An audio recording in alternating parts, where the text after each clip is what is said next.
Transport security elements.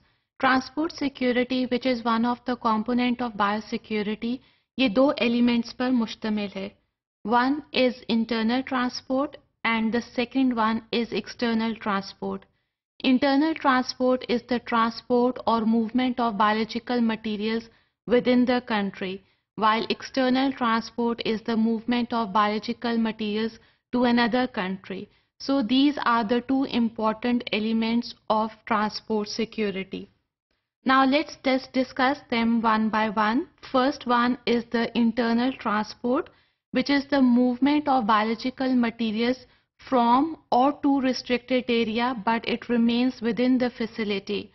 Now if we are moving biological materials within the institution or within the city even, we will refer a reliable lab worker. But if we are moving biological materials from one city to another, here we divide the areas into three groups. One is the shipping area, second one is the receiving area, and the third one is the disposal area.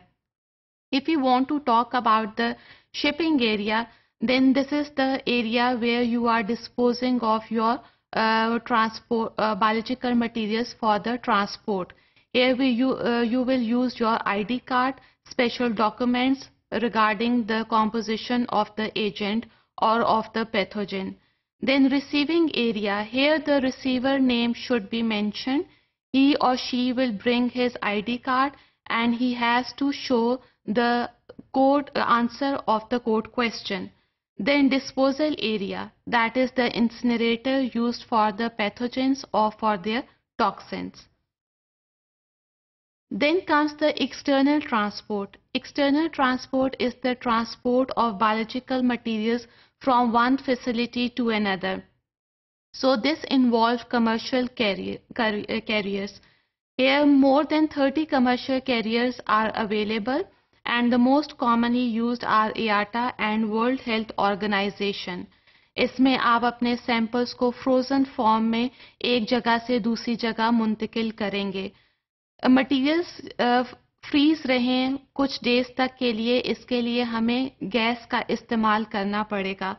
Now external transport is somewhat an expensive method as compared to internal transport.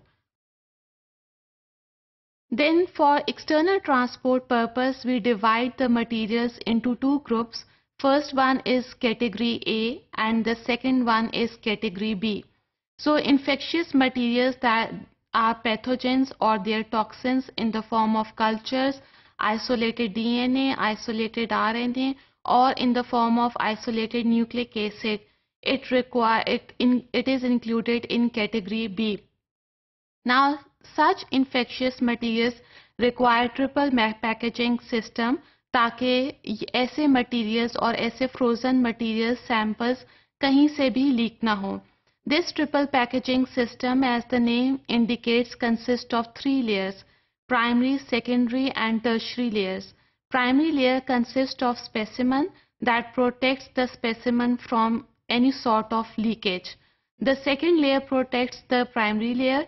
It is waterproof, and the third layer protects the secondary layer.